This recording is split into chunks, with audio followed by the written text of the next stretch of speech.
3:16. Ano ba? Ayan. Kung nakikita niyo po yung 3:16. Okay. Sabi niya po, sapagkat kayo na lamang ang pag-ibig ng Diyos sa sangkatauhan. Kaya't ibinigay niya ang kaisa-isa niyang anak, at kung sino man po ang sumampalataya sa Kanya, ay hindi na mapapahaba, kundi magkakaroon ng buhay na walang hanggan. At ngayon po, inaalala natin ang pagkabuhay ni Jesus Christ. Today, basahin ko naman po sa John 11 verse 25. Amen. Sinabi sa kanya ni Jesus, ako ang muling pagkabuhay at ang buhay. Ang sino mang sumampalataya sa akin, kahit mamatay, ay muling mabubuhay. At sino mang nabuhay at sumampalataya sa akin, ay hindi mamamatay kailanman. Naniniwala ka ba sa sinabi ko? Amen. Sumugit siya, opo Panginoon, naniniwala po ako na akong kayo, si Kristo ang anak ng Diyos na inaasahang darating sa sanlibutan. Tumayo po tayo lahat. Hallelujah, Jesus. We thank you, Lord. Thank you, Father God. Salamat po, Panginoon, sa umagang ito. Salamat sa pag-isip sa amin, Panginoon. Salamat, Panginoon, sa pagkabuhay mo muli, Lord, Father God. Lord, samahan mo kami sa umagang ito hanggang matapos po, Panginoon, ang aming gawain. Ikaw, Panginoon, ang maging sentro ng gawain ito, Lord, Father God. Na alam po namin, Panginoon, ang lahat po namin mga kasalanan ay iyong tinubos sa krus ng Kalbaryo. Ikaw ang nagpakahirap, Lord. At alam po namin, Panginoon, sa umagang ito, ikaw ang aming mararanasan. Ikaw ang mapupurihan. Ikaw ang maitataas, Panginoon, Lord, Father God. Salamat, Panginoon, sa iyong anak na nagpayubay sa krus ng Kalbaryo. Salamat, Panginoon, at lahat ng aming mga kasalanan ay iyong kinuha at ibinigay, Panginoon, sa cross na ito, Lord Father God. Salamat sa kabutihan mo sa bawat isa, Panginoon, sa umagang ito. Naririnig mo ang aming mga tinig, Lord Father God. Buhayin mo kami, Lord Father God. Itayo mo kami, Panginoon, sa aming mga paa. Kung ano man po, Panginoon, ang aming nararamdaman today, Lord Father God, ikaw ang aming uunahin, Lord Jesus. Dahil ikaw ang Panginoon, ang Diyos na buhay, at pagpakailanman, Panginoon, ikaw ang aming alalahanin sa aming mga puso, sa aming mga buhay. Dahil alam namin, Diyos, na ikaw ang inuuna namin sa aming buhay, Panginoon, sa bawat pamilya, Panginoon, na nandirito, Lord. Alam po namin, O Diyos, na ikaw ang inuuna nila. Pagpalain mo sila, Panginoon, sa kanilang pamilya, sa bawat buhay nila, Lord Father God. Ikaw, Panginoon, ang manatili sa aming mga puso. Maalala ka namin, Panginoon, ang iyong mga ginawa sa krus ng Kalbaryo. Lord, salamat po sa kaligtasan na binigay mo. Dakila ka, Panginoon, sa aming mga buhay. Dakila ka, O Lord, dahil ikaw ang sinasamba namin buhay, Lord Father God. Salamat, Panginoon, sa mga buhay na binigay mo, Panginoon, sa congregation na ito, Lord Father God. Ama, bago po kami mag-umpisa, Panginoon, bigyan mo kami ng anointing, Lord, na nanggagaling sa iyo. Bigyan mo kami, Panginoon, ng iyong banal na Espiritu ang panguna, Panginoon, sa gawang ito. Lalo-lalo na, Panginoon, sa mga magtutugtog at mag-ahatid ng iyong mensahe, O Diyos. Itago mo siya, Panginoon, sa iyong banal na likuran, Lord Father God. Maraming salamat po. Pinupuri ka namin at pinapasalamatan sa umagang ito. Ang lahat ay magsabi, Amen. Amen. Hallelujah! Pwede po palakas ng konti. Medyo mahina. Amen! Sound check! Good morning! Good morning! Ay, parang ang hina po ng ating ano. Good morning! Good morning! Ayan. Sino po excited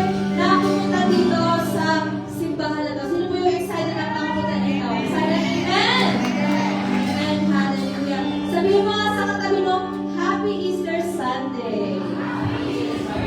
Ayan. So, ang isinaselebrate po natin ay ang pagkabuhay po ng ating Panginoon. Amen? Amen. Halin sa Osvaldo, as we sing this song, pwede po tayo lumabas sa ating mga upuan, no? Pwede po natin ngitian, batian, kamayan, no? Yung happy, no? Ang bawat isa at iparamdam po natin sa kanila na they are belong here. Amen? Amen. Hallelujah.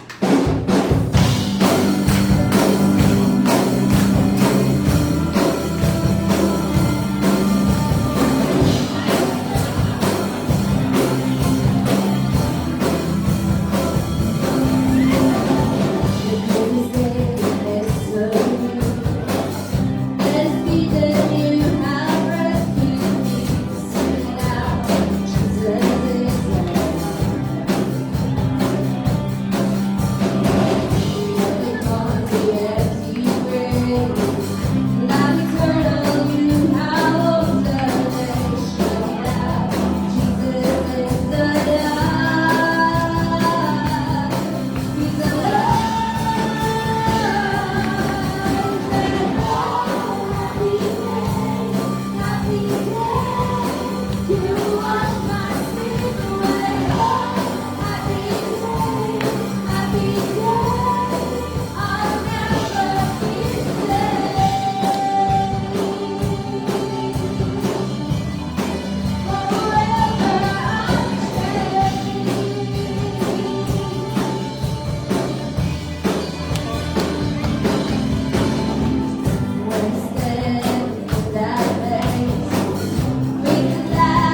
Holy Spirit, we welcome you in this place.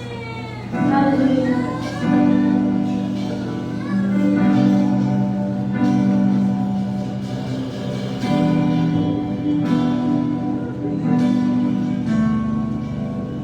Thank you for the cross, Lord. Thank you for the price you paid, bearing all my sin and shame. In love you came and gave amazing grace. Thank you for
salamat, Panginoon, sa ginawa mo sa puso, God. Kaya karapat dapat ka lamang papulit pasalamatan, Panginoon. Let's continue to worship our God. Let's feel His presence in this place. Hallelujah, Jesus.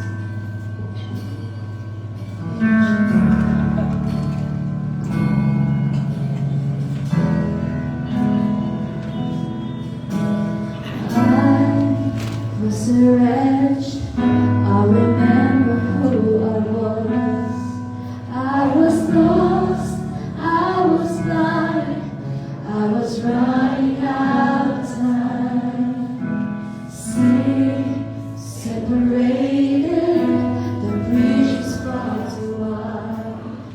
But from the far side of the chasm, you held me in your side.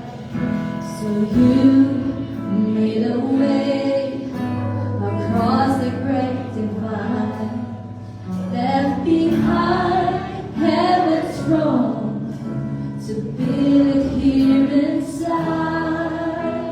And there at the cross, you paid the debt I owe, broke my chains, freed my soul for the first time. Thank you, Jesus, for the blood applied. Thank you, Jesus, it has washed me white. Thank you, Jesus, you have saved my life, brought me from the darkness into glorious light.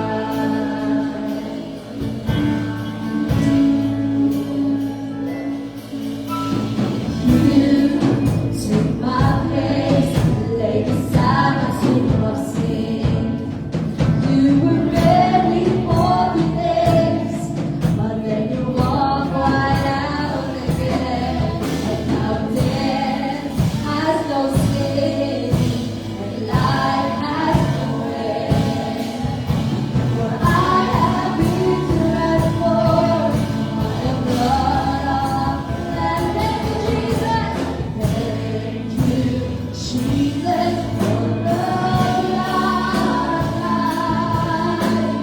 Thank you, Jesus, it has washed me white.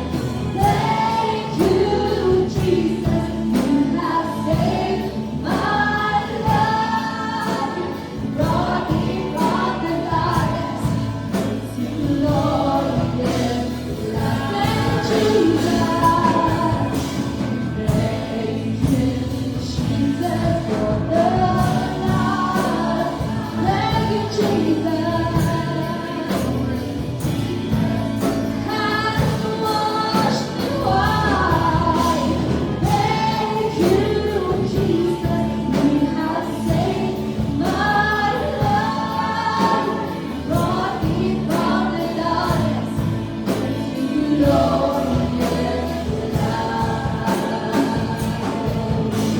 There is none stronger than the working power of the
Thank you.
into my heart was the blood of the Lamb.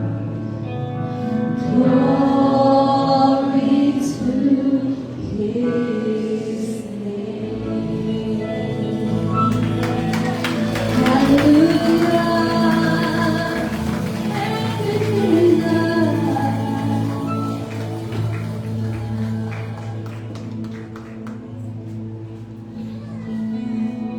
Glory to God, purihin ka o Diyos, sambahin sa Espiritu at sa katotohanan.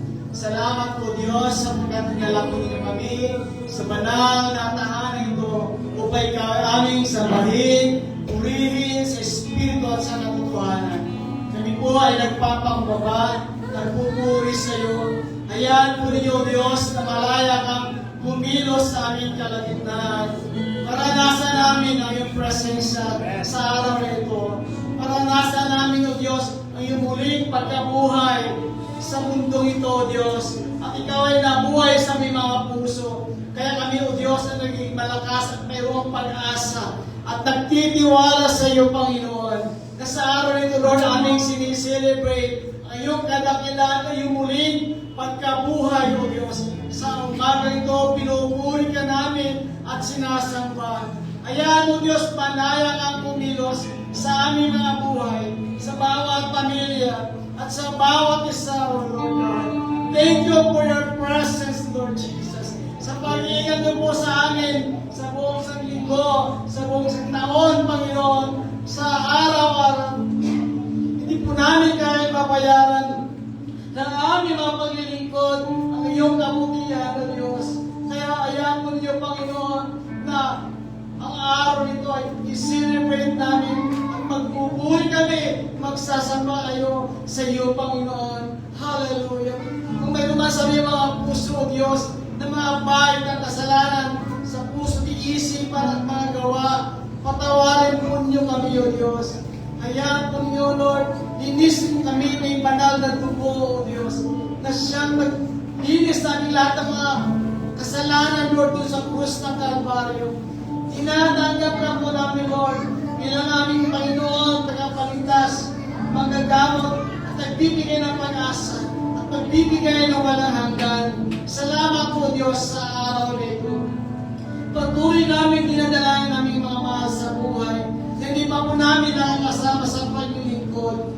Abutin niyo po sila, Panginoon, na sa tamang panahon, O Diyos, kami po ay magsama-sama, na magpupuri as a one family, a God's loving family. Although meron po kami mga pagkakaiba ng mga pag-ugali, sumalit ang Diyos ay yung binabago. At kami po ay binabago mo araw-araw. Salamat po Diyos. Pagpala niyo po ang mga mensahe namin panililig sa araw nito. At ang fellowship ng bawat pamilya, Panginoon. Maranasan namin na iyong pag-ibig. Kalinga at pagmamahal. Pati ang kagalingan sa aming mga karamdaman ay pinagaling muna, Panginoon. Sa oras nito, Lord Jesus, pinupuri ka namin.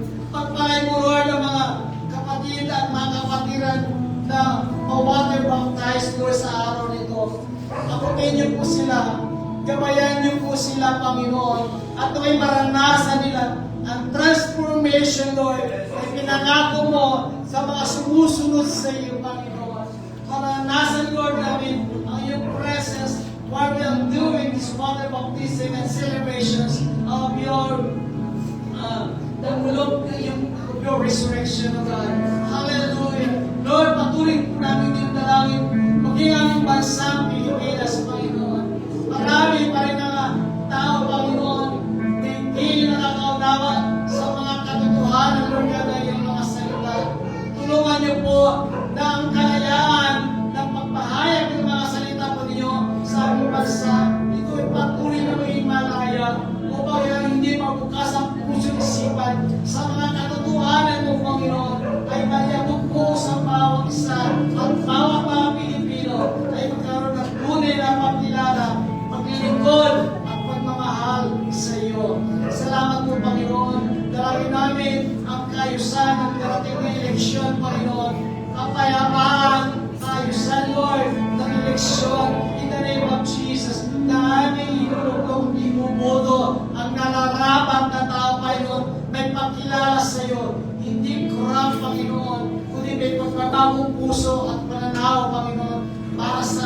Jesus. Hallelujah. Patuloy po rin namin dinadalangin ang bawat mga daughter churches, Lord, ng mother church nito, Panginoon. Palamuin po ninyo, Panginoon. I-bless niyo po ang Life in the Word First Churches. Maging, Panginoon, ang Mawag First Churches, Lord. Ang Florida Blanca, Lord. Ang Tumawa, Panginoon. Ang Camarines City, Panginoon. Ang bawat mga daughter churches, Lord God.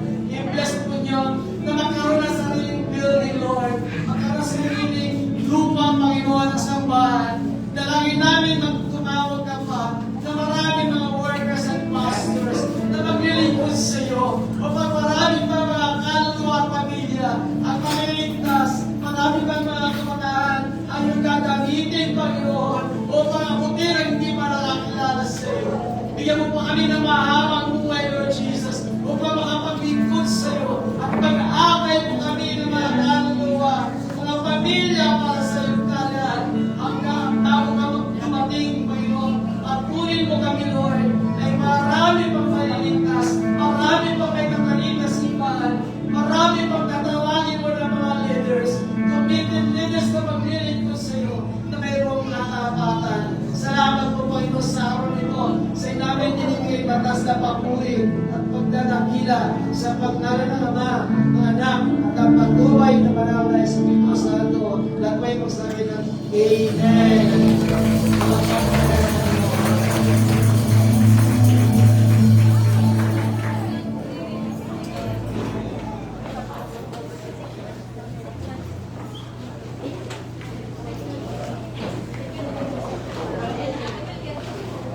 Okay, good morning everyone.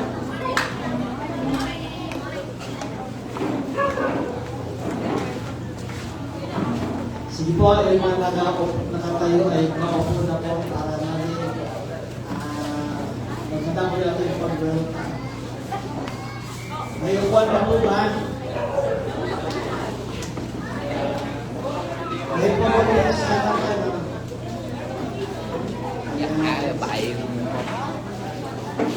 Sige po, mga ito simaw po na po tayo sa upuan. Nakatiyan po lang po din ang mga bangkot. Okay. Ngayong umaga, we would like to welcome our brothers and sisters, our early bird for today. Are you listening? Hello? Okay. Doon po na po tayo makinig. Ating welcome po ang ating early bird, ang Life in the Word First Churches. Kaya po nila kayo lang yung mga services. Will you please stand up ang Life in the Word? Ating daughter siya. Ay, palapal pa natin sila. Yan! Sino po yung unang daughter church natin dito sa San Fernando? Okay, i-welcome din po natin ang ating mga kapatiran ng bagong simbahan natin sa Mawakir, Madalacat City. Please stand up.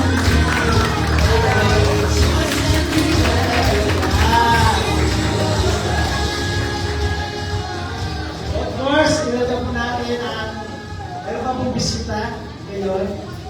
Meron pang bisita mga ushers. Sino pong first timer na yun? Ngayon na po kasama sa church. Bukod sa mga wala po. Ibig sabihin na resilis na po tayo dito. Yung lahat ng First Word Gospel Family Church, pwede kayo tumayo at i-welcome ka sa sarili natin. Yung lahat na kayo sa church. Yan, tayo. Yan. Sige po, mabuo po tayo. Maraming po salamat. Tayo po ay magpapatuloy.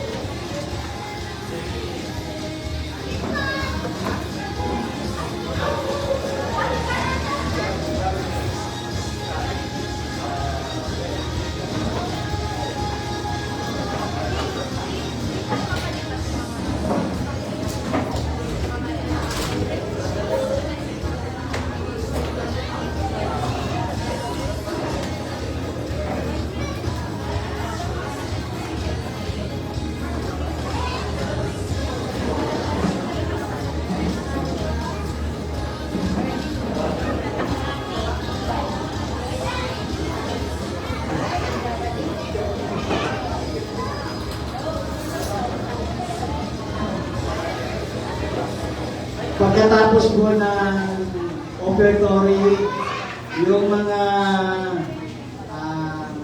tapos na magbigay po tayo ng offering, yung lahat na magpapa-water baptize ay diretso na po yung palabas para bibisan po kayo ng robe, no?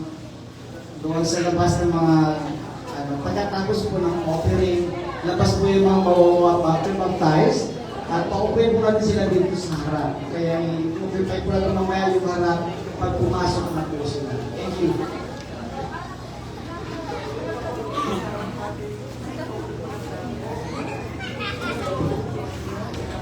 Magandang umaga sa bawat isa.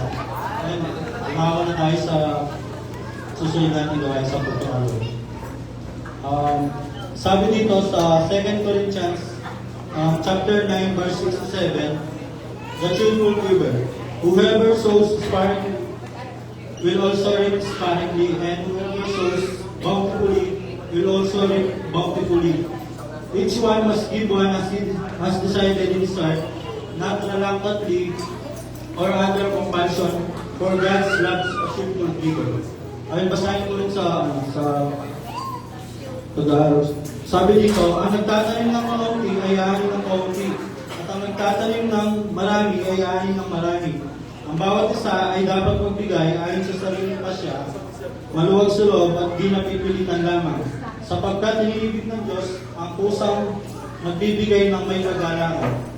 Sabi dito sa verse na to, matuto tayong ibigay yung mga types and offerings natin, gano'n din yung mga previous natin na ipagkakalog sa ating ang gawain. Kasi sinabi dito, sa pamamagitan ng pagbibigay natin, tinutulungan tayo ni Lord na ipagkatiwala ang mga mahalagang bagay sa atin. Kasi sa mga instance ng pagbibigay, dito malalaman yung time sa pagbibigay natin, mayaming dito yung tiwala natin sa God, yung pananampalataya natin na siya yung puprovide ng ating mga pangangailangan sa araw-araw, hindi lang sa financial na pangangailangan natin, ganoon din sa spiritual na pangangailangan natin. Tapos, ayun, yung tithes and offering helps you to have faith in God's provision, helps to obey God in what is precious to you, kung ano yung mahalaga sa atin. Tapos, helps you to understand the real source of your provision. Kaya tayo tumayo lahat para ipag-pray natin ng ating mga handog. Lord God, maraming salamat, Lord God, sa umaga nito, sa buhay na pinatulog mo sa bawat isa, at sa pamilya, Lord God, na nandito.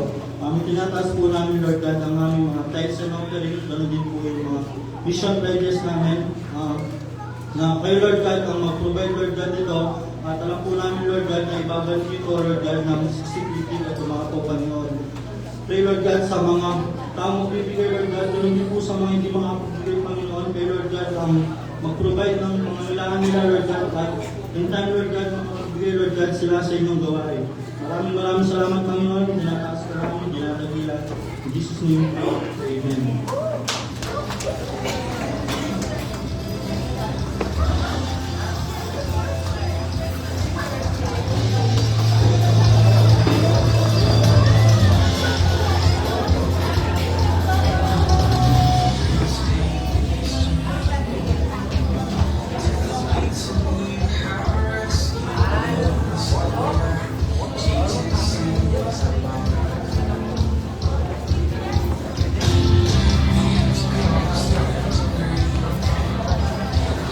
Yung mga bawagan mga guys, punta na po kayo sa likod. Punta nyo po si Sister Grace sa pintuan para po yung bigyan ng white room.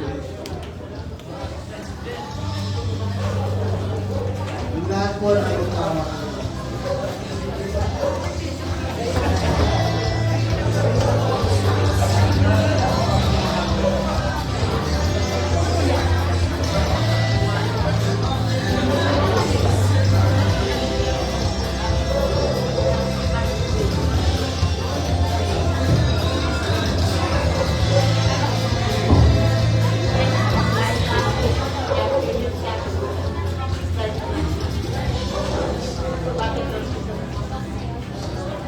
God. Good morning. Bigyan po natin ng malakas na palakpak ating Panginoon. Halatang wala pang mga almusal ang ating mga kapatid. Amen. Tingnan nyo nga sa mukha at parang kailangan pa. Amen. Tanungin mo anong oras nagising. Amen.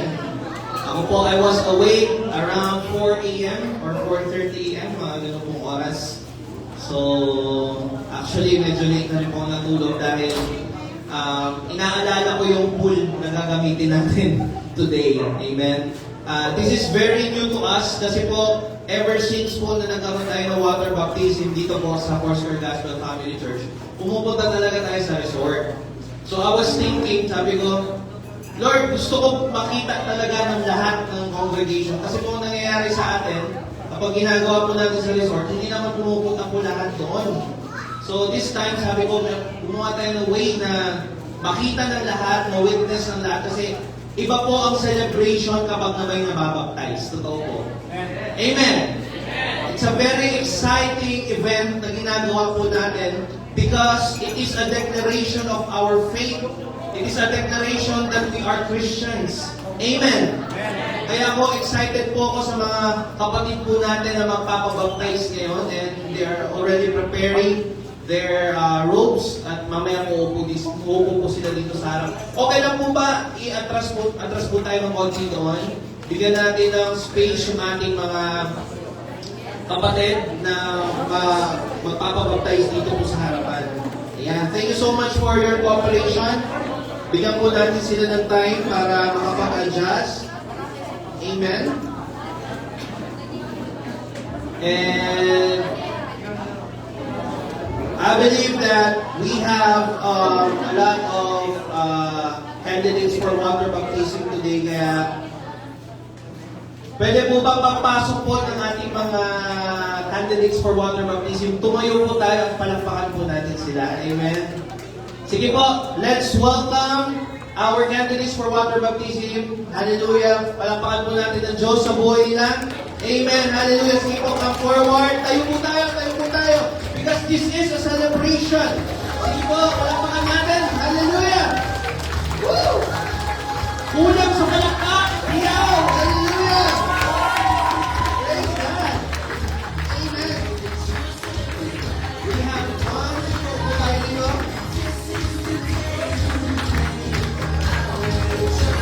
Yes, sila.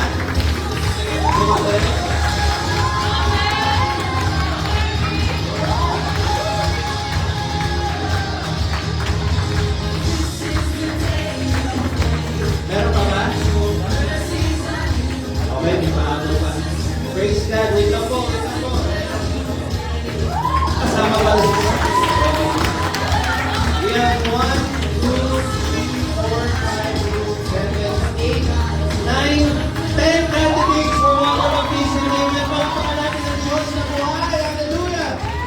Praise God. Hallelujah. Kaya po sila.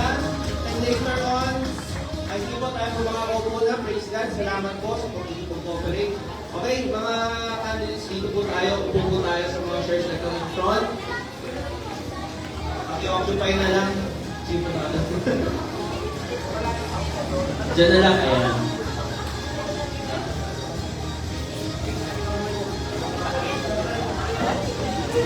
Dito, meron po dito space. Ayan. Thank you po sa pag-assist. Praise God. Hallelujah. Purihin po ang Diyos na buhay sa araw na ito dahil ang Diyos po ay buhay. Amen. Amen. Hallelujah. Hindi po siya nanatiling patay, kundi po siya ay muling nabuhay. Amen. Parang hindi kayo mag-win sa sinabi ko. Ang Diyos po ay buhay. Amen.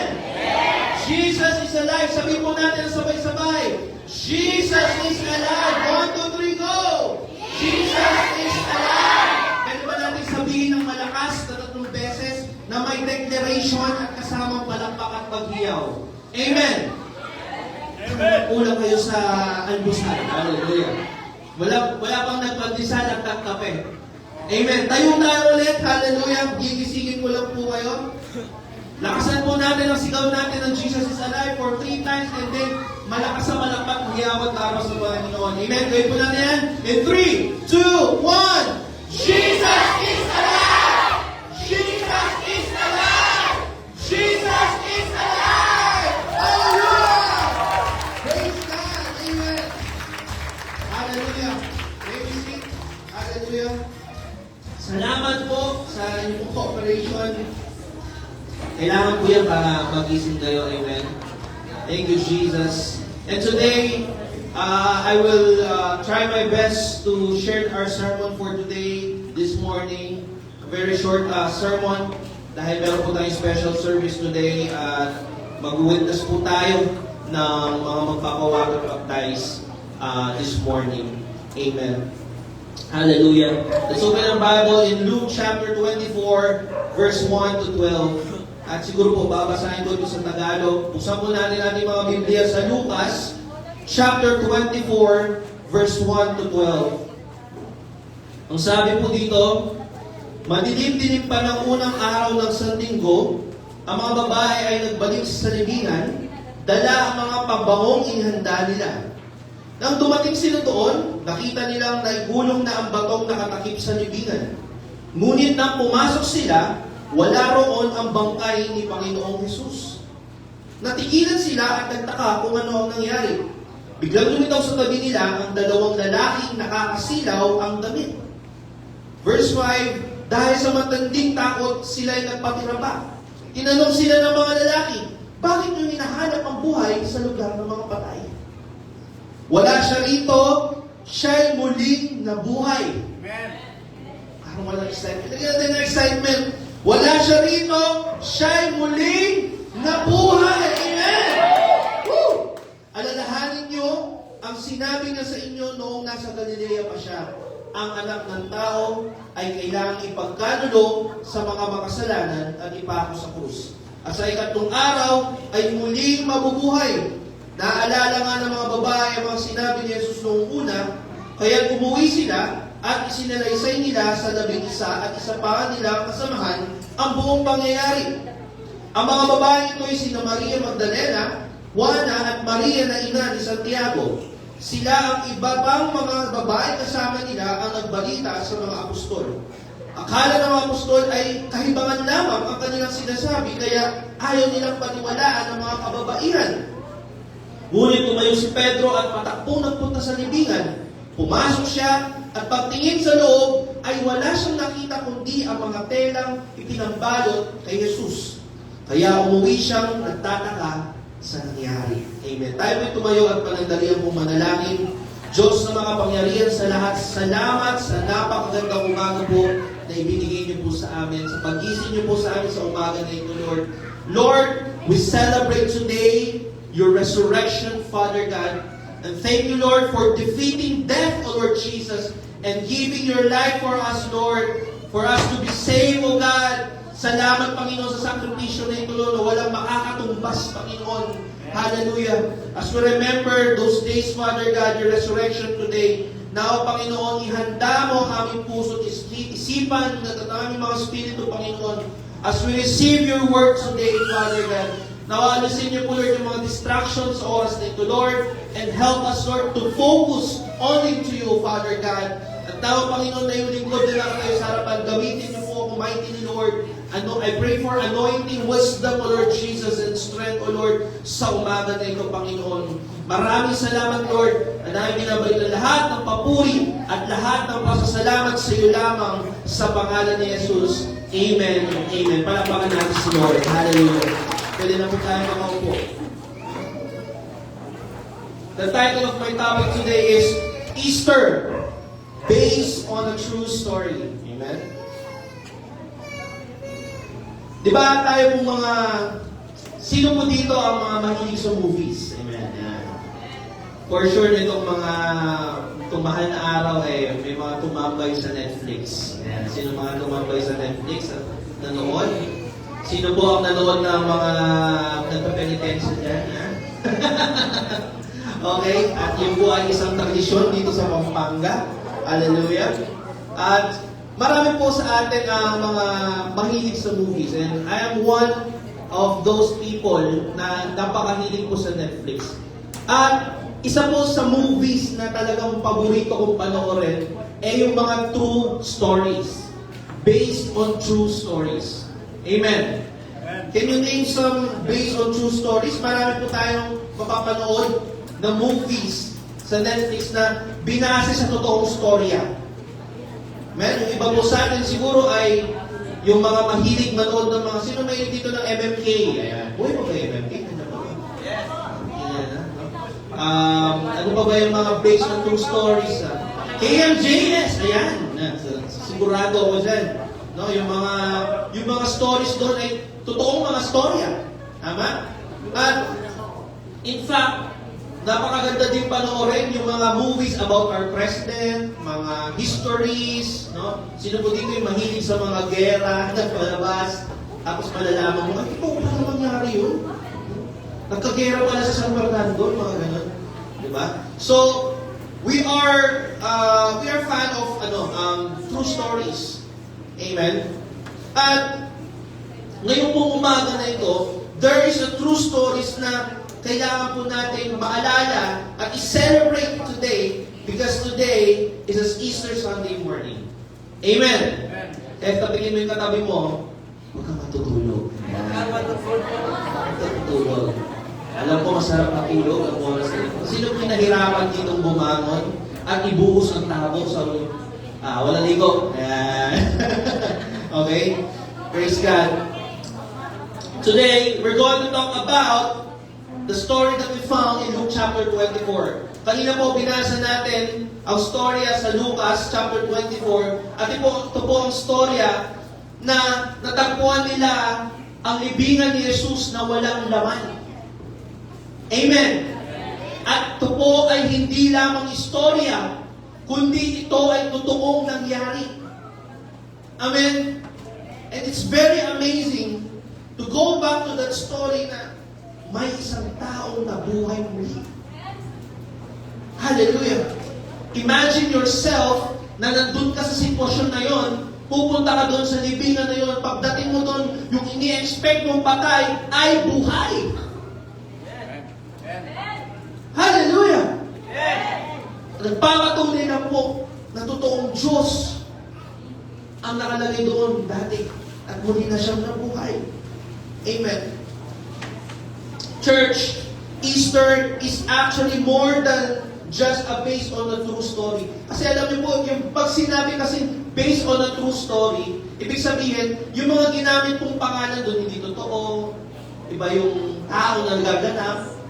Pero ito po, ikukwento po sa inyo, it is not just a story, but it is a true story.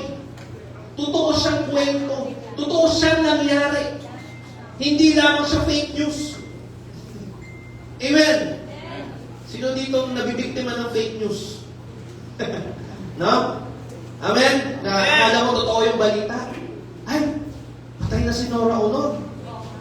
Ilang years kong ina-announce yun. Ngayon lang naging totoo. Alam niyo po ba na patay na si Nora Honor?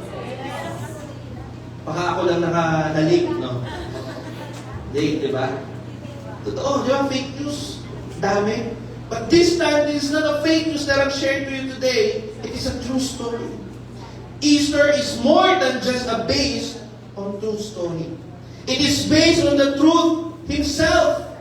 According to Jesus' own words, in John chapter 14, verse 6, ang sabi po doon sa John chapter 14, verse 6, when He said, I am the way and the truth and the life. Tuloy? Set by me. Amen.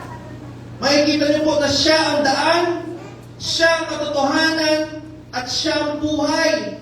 At siya po ang bida sa kwento na ito. Amen. Hallelujah. Based po, no, are you familiar with BC and AD? Ano po ibig sabihin ng BC? Before Christ. And ang akala po ng iba, AD is, sa tingin nyo, ano ibig sabihin AD? Sabi nila after death. But the reality is, the true meaning of AD is Anno Domini. Ibig sabihin po is in the year of the Lord. Okay? It is not after death. Tandaan niyo po yan, ano? Mag-exam po tayo mamaya. Hindi, joke lang. BC is before Christ, and AD is not after death. But, it's in the year of our Lord. Kung sa Latin term, it is Anno Domini. Yan po ibig sabihin niya. So, yung BC and AD po, ay ito po yung dating system na ginagamit po natin. Sa panahon po natin ngayon, we are now in AD. In the year of the Lord, 2025. Okay? Pero sa Bible po, hindi po tinuro yung dating system na yan. Wala pa po yan ganun noon. Wala pang calendar na sinusunod sila. It actually was not fully implemented and accepted until several centuries after Jesus' death. After po, ng pagkamatay ni Jesus, bumilang pa ng mga centuries bago po inadapt yung before Christ na yan at saka yung Anno Domini na sinasabi natin na in the year of the Lord. Okay? At ang purpose po ng BC and AD is to make the birth of Jesus Christ the dividing point of world history. Ginawa po yung, sinulat po yung BC na yan, di ba? May 300 BC, di ba? May namayalagay sila 80. Nilagay po yan para ma-determine at maisulat. Okay? Malaman nila anong date nag-start ang world history. Doon sila nagbase, yung mga ating mga historians. No? Doon sila nagbase, ito yung nangyari nung si Jesus ay buhay pa, dito yung nangyari. At nung after namatay si Jesus, doon sila nagbase sa kamatayan ni Jesus. Okay? However, when the BC and AD system was being calculated, kinakalculate po nila ito, they actually made a mistake in pinpointing the year of Jesus' birth. Nagkamali po sila doon, noong time na yun, nung inaayos nila itong history, dumating yung point na hindi nila mapinpoint kung kailan talaga pinanganak si Jesus Christ. Akala niyo po ba December 25 ang kapanganakan niya? Wala pong sinabi sa Bible na December 25 ang kapanganakan niya. At wala rin pong sinabi kung anong araw pinanganak si Jesus at muling nabuhay. Hindi po nila ma-determine yun. So, nagkaroon po sila ng isang crucial issue that time. But, church, it is not just a crucial issue here. Tingnan niyo po, no? The birth, life, ministry, death, and resurrection of Christ are the turning points in world history. Tingnan niyo po ito, no?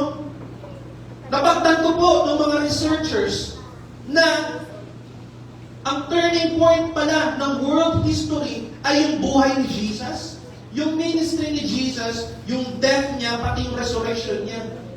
Ibig sabihin yung buong buhay niya, it is a turning point of the whole world. Wow! Ang akala natin, ang turning point lang natin is yung nung napako siya sa krus at siya'y namatay. At muling nabuhay, akala natin yun ang turning point. Hindi pala. They realize na doon pala nagbase na nagkaroon ng turning point ang buong mundo. Nung nabuhay, pinanganak si Jesus, namuhay siya, nag-ministry, namatay, na-resurrect, at muling bumalik sa langit. Kung titingnan nyo, it's really amazing. At even the historians have already, the Bible scholars ay napatunayan po nila na totoong nangyari ang buhay ni Yesu Cristo. Amen. Amen! Amen. Siguraduhin ko lang po, kayo po'y naniniwala ba kay Yesu Cristo?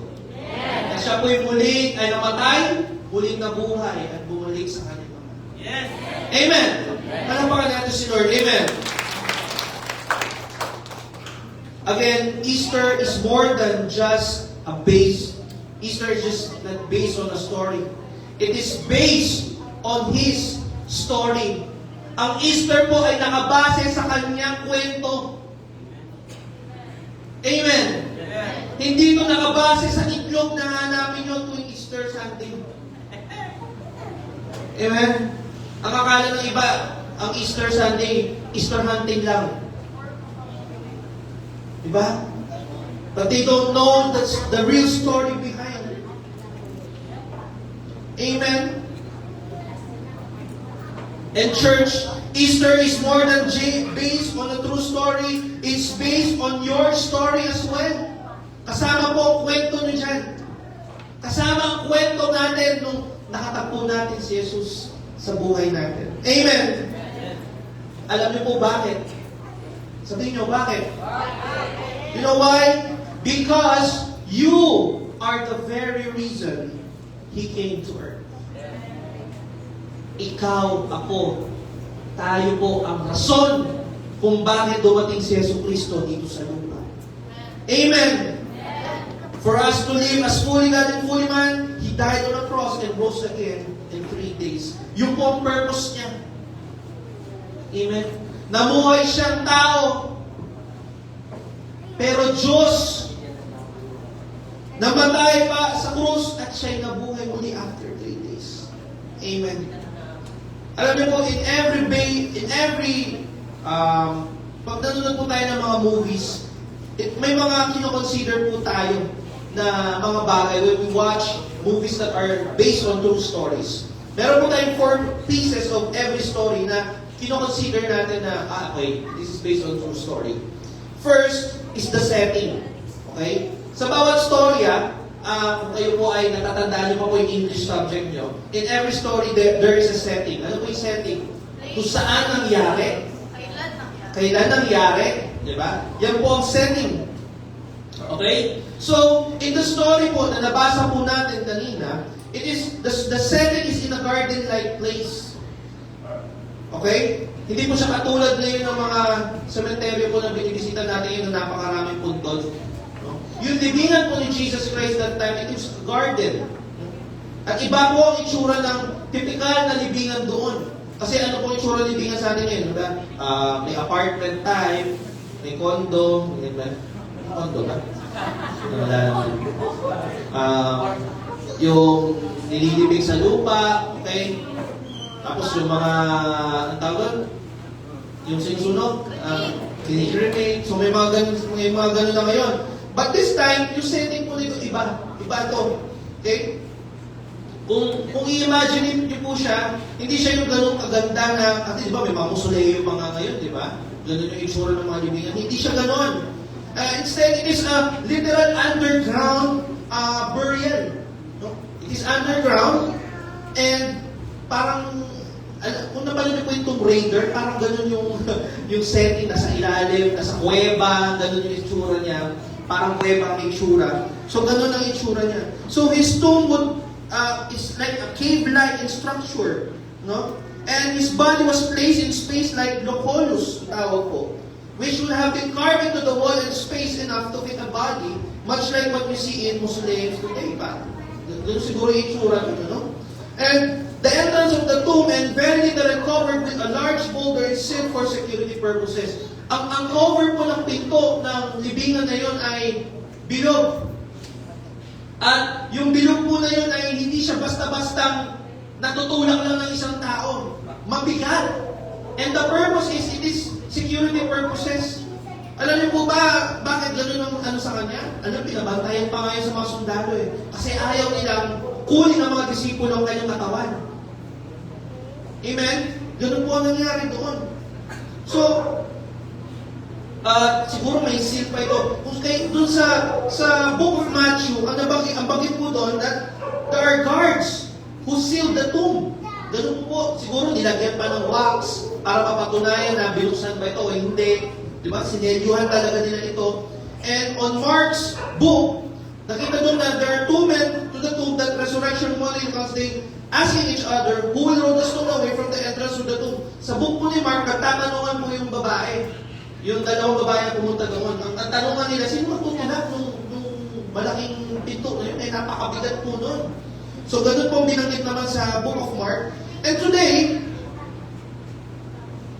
in the setting of our lives today, let's relate it today. We all have stones like that in front of our tomb, of our hearts. Kung sa buhay po natin ngayon, in the setting of our life, siguro marami pong mga bagay na nakaharap pa sa puso natin. Amen. Stones that seem to impede us from getting to Jesus. Mga bagay po na minsan, pumipigil para makarating tayo kay Jesus. Amen.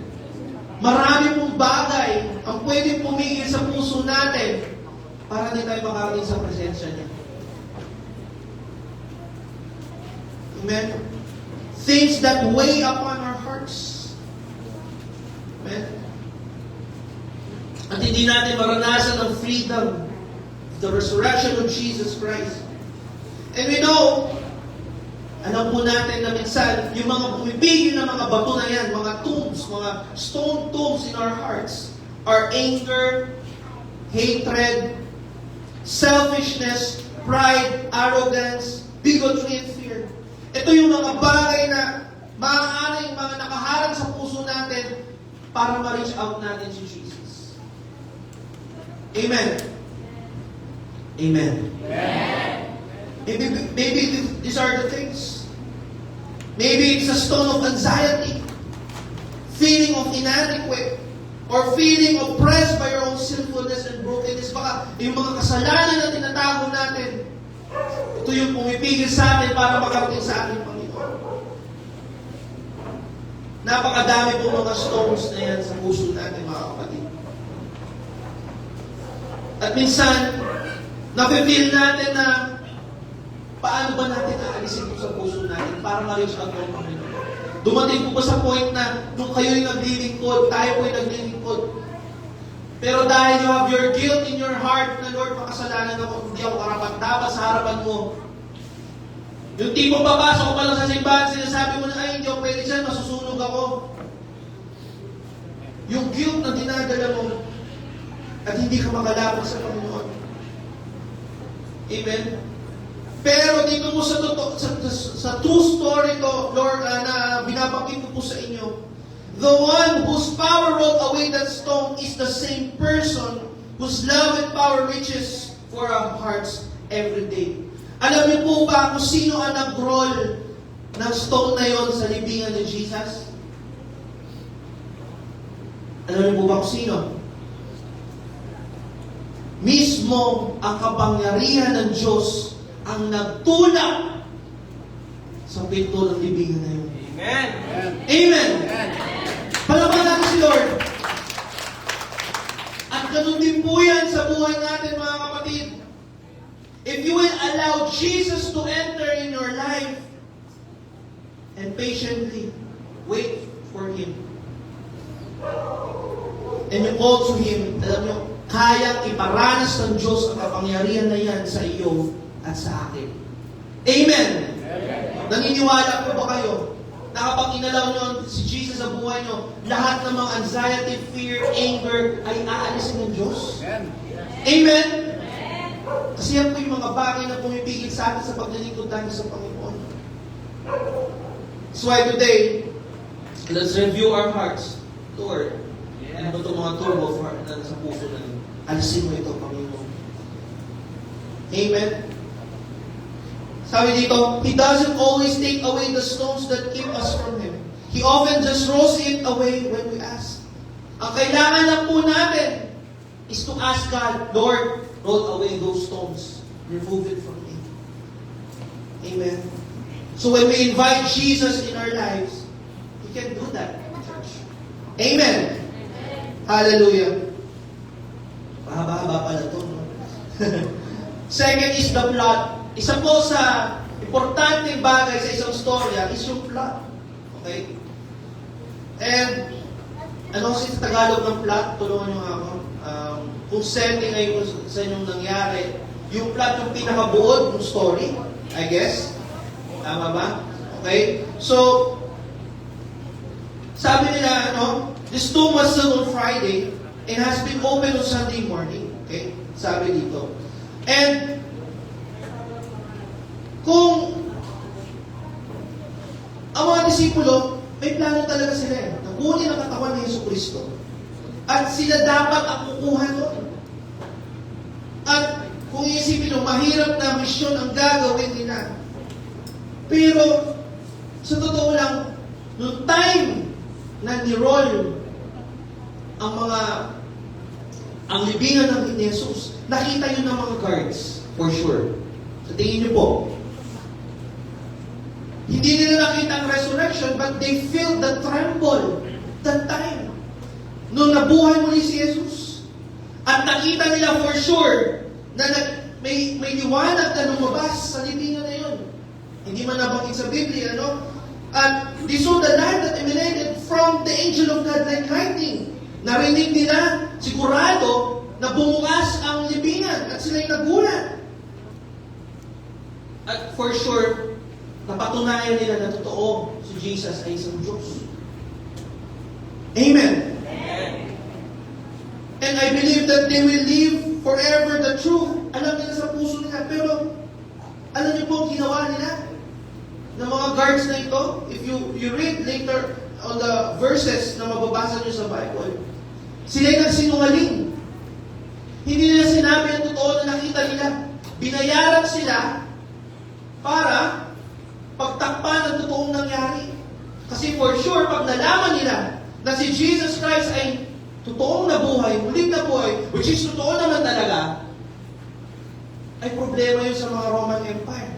Ibig sabihin, yung tinako nila, yung crucify nila sa cross, walang kasalanan, ay totoong Diyos pala. It's a big problem for them. So, ang ginawa nila, binayaran ng pera.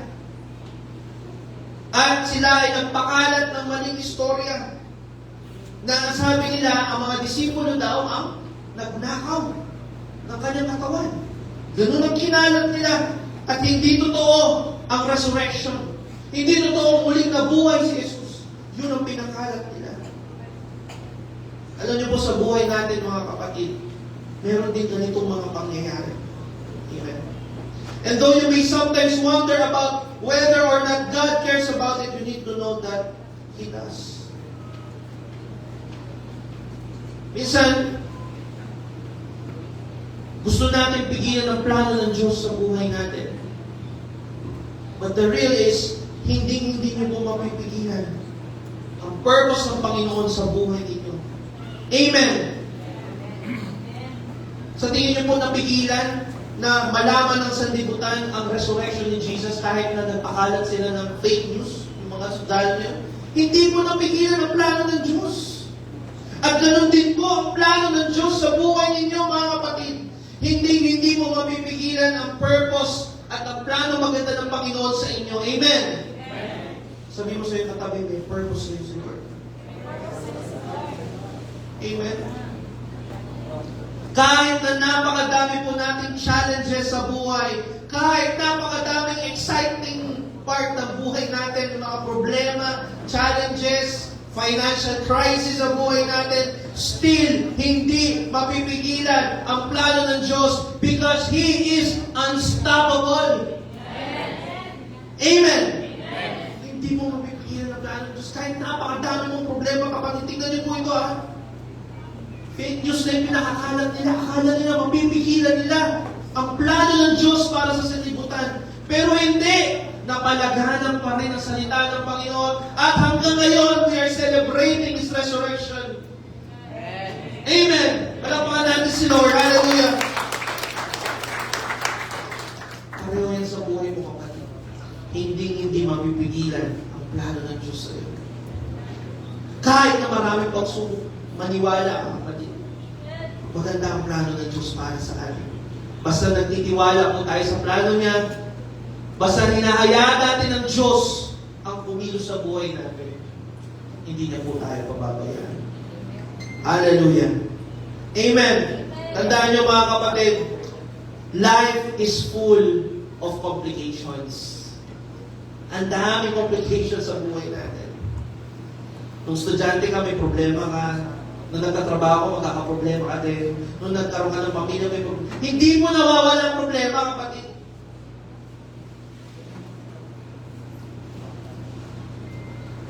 At iniisip nyo minsan si Lord, no? Kinokomplikado din yung buhay ko talaga. Hindi po si Lord yun. It is the sin that complicating our life. Yung po nagbibigay ng komplikasyon sa buhay natin. Yung kasalanan.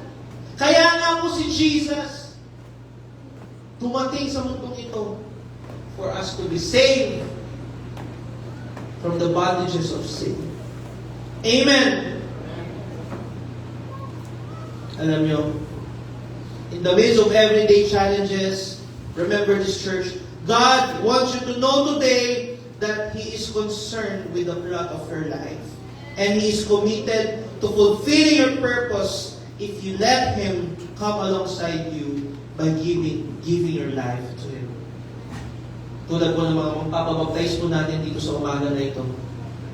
It is a declaration of your faith today. And I believe you are allowing now Jesus to drive your life. Hayaan niyo ang Diyos ang magmaneho sa buhay ninyo. Amen. Psalms 138 verse 7 to 8, it says, "Though I walk in the midst of trouble, you preserve my life. You stretch out your hand against the anger of my foes. With your right hand you save me. The Lord will fulfill His purpose of me." Paghawakan po natin ang salita nito. And let us see the character. Isa po sa importante sa isang storya ay yung character. Sino po ang bida sa story na ito? Alam po ba natin? And that is Jesus. He is obviously the central character here. At kung makikita niyo po sa mga based on a true story movie, di ba nabanggit ko po sa inyo, hindi po sila gumagamit ng totoong pangalan ng tao. They use different things. But in this case, alam niyo po yung purpose nun? For them to protect the identity ng tao na yun, kasi di natin alam kung ano yung storya na yun. Pero dito po sa story nito, hindi po pinagtakpan ng pangalan ng Panginoon. But He is innocent. No? He was put to death because of us, our sin. And there remains to this day the reason for His name to be changed to protect Him. Amen? The Bible says, sa pangalan po ng ating Panginoon, there is power. Amen. Kaya nga pa nagpa-pray tayo in Jesus' name. Na kapag narinig pa lang ang kaaway yung pangalan ng Diyos, nanginginig na siya. Amen. Hallelujah. There is power in His name. In Foursquare, we believe that Jesus is the healer, the Savior, Jesus is the Savior, baptizer, and healer, and the soon coming King. Tingnan nyo gaano ka-powerful ang pangalan niya. With His name, pwede po tayo magpagaling gamit ang kanyang pangalan. That is how powerful He is. And today, sa araw po na ito, we will celebrate His name that is so very powerful. At nagpatunay na ang pangalan ng Diyos ay napaka-makapangyarihan dahil siya ay nagbabago ng mga buhay. Amen! Pero ang tanong po, sino po ba ang main character sa buhay ninyo? Ikaw ba o si Jesus? Amen? Kasi sa mga story ng buhay natin, gusto natin minsan tayo yung bida. Buhay ko to eh. Ako bida dito. Pero it is different when you let Jesus to be the main character of your life. Amen? Kaya pala natin si Lord. If you let Jesus to be the main character of your life, ibang-iba ang magiging buhay mo. And lastly, syempre, sa lahat ng storya, there is end. The end. Okay? At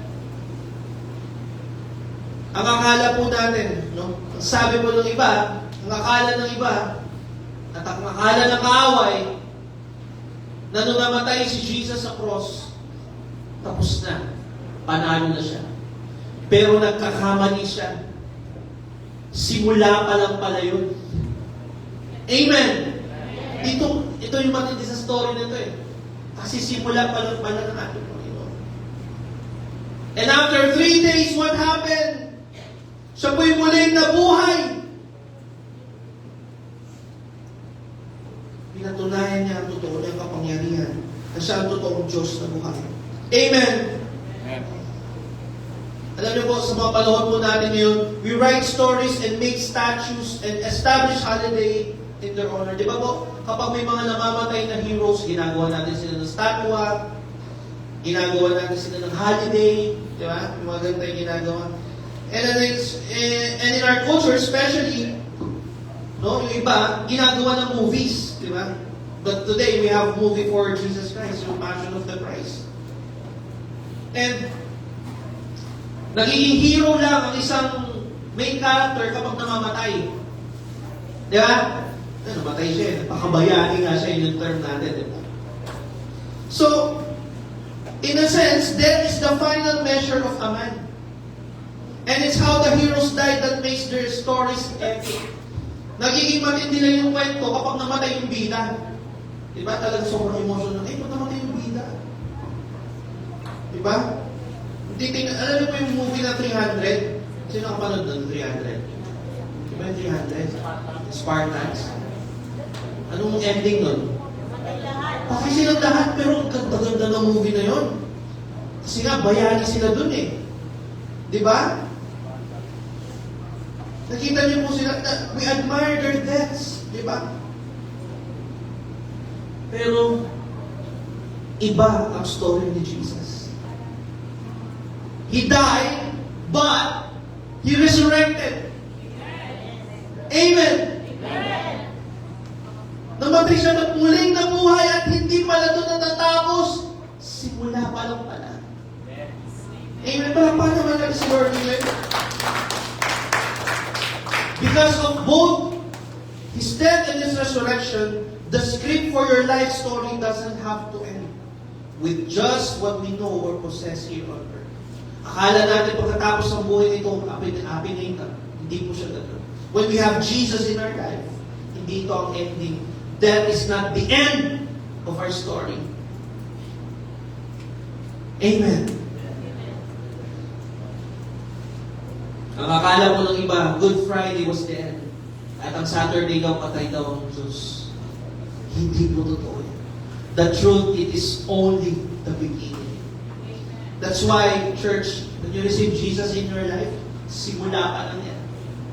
Simula pa lang yan ang pagbabago sa buhay mo, kapatid. And I believe for those who have received already Jesus in their lives, alam ko, marami nang ginawang Panginoon sa inyo. Amen! Kaya tanong na lang po sa atin ngayon, sa mga kapatid po natin na hindi pa tumatanggap sa ating Panginoon, are you willing to receive Jesus in your life today? Are you willing to drive, are you willing to Jesus to drive your story today? Amen. Tayo po yung natin masitayo.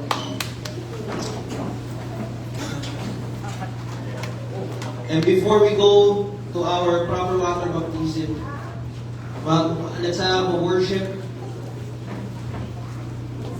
Tayo po natin yung word is the Lamb. Napakagandang song nito.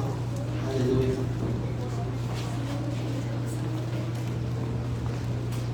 And today, as a congregation, we want to also pray for all the people that are going to baptize. I believe na naintindihan nyo na po ang ibig sabihin ng baptism. I will not explain it further kasi in-explain na po natin sa ating mga spare groups. But today, we worship the Lord. Hallelujah.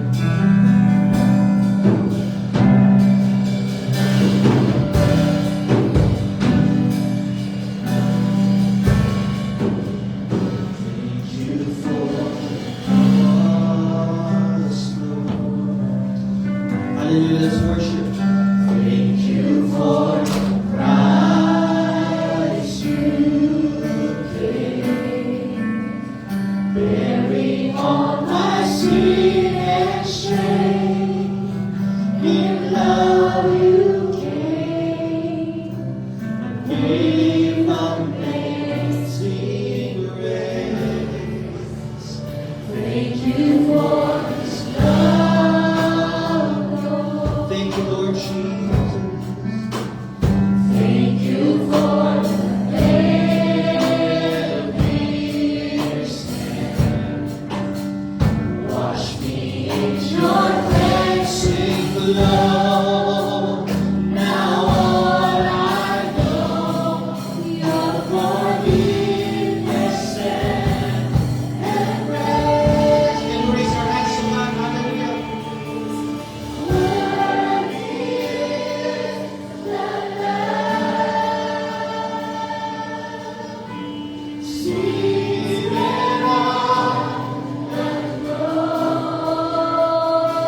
for water baptism to move forward, I want to pray for you. Dito po tayo sa harapan. Sa ating po mga congregation, can we just extend our hands to them and pray and release blessings to these people? Hallelujah. Father God, I pray, Lord Jesus, sa mga kapatid po namin dito, Panginoon, na handang i-declare ang kanilang pananampalataya sa iyo. Salamat, Lord, sa buhay ng bawat isa na handang isukong buhay para sa iyo, Panginoon. Lord, I pray for these people na magpatuloy, Panginoon, lumago sa kanilang pananampalataya, Father God. At gamitin mo ang kanilang mga buhay, Panginoon, na maging instrumento rin at makaakay, Panginoon, ng mga ligaw na kaluluwa, Lord Jesus, na hindi pa nakakakilala sa iyo, Lord. Use their lives, O Lord Jesus. Gawin mo silang instrumento mo, Panginoon. And Father God, naway yung presensya, Panginoon, ay maranasan nila, Panginoon, sa oras na ito, Lord. Itanim mo sa kanilang puso, Panginoon, ay yung mga salita, O Lord Jesus. Thank you for, Father God, for their lives today. And I dedicate their lives to you, Lord, in the name of the Father, and of the Son, and of the Holy Spirit. Hallelujah. Salamat, Panginoon. Salamat. In Jesus' name we pray. Amen. Hallelujah.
Celebrate that in the name of Jesus. Hallelujah.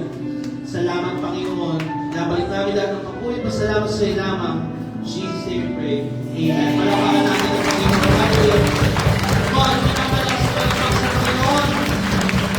Palakpak ng nagagalak sa kabuhayan. Yesu Cristo. Hallelujah.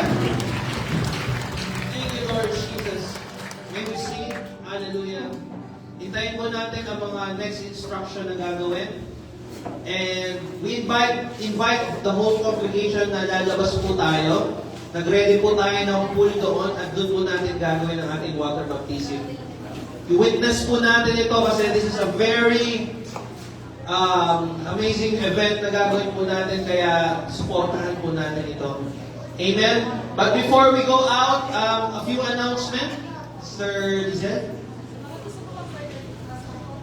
Meron po tayong mga prayer list na pwede po tayo maglista doon. Ina-update po natin every day. And ang ating pong anniversary ay next week na. Amen. Our 36th anniversary, we will have a guest on Sunday. Ang ating pong oras ng ating celebration ay 4 p.m. 4 p.m. po ng hapon. Wala po tayong service ng morning. That will be on afternoon, okay? Baka may pumunta po na din po sa inyo dito ng umaga. 4 p.m. po ang ating celebration. At magsama-sama tayo doon na magkain-kain, okay? Dito po sa church gagawin. Amen? So, pwede na silang lumabas. Tama po na? So, okay na po. Let's go outside at mag-witness po tayo sa ating ibabaptize today. Thank you so much po.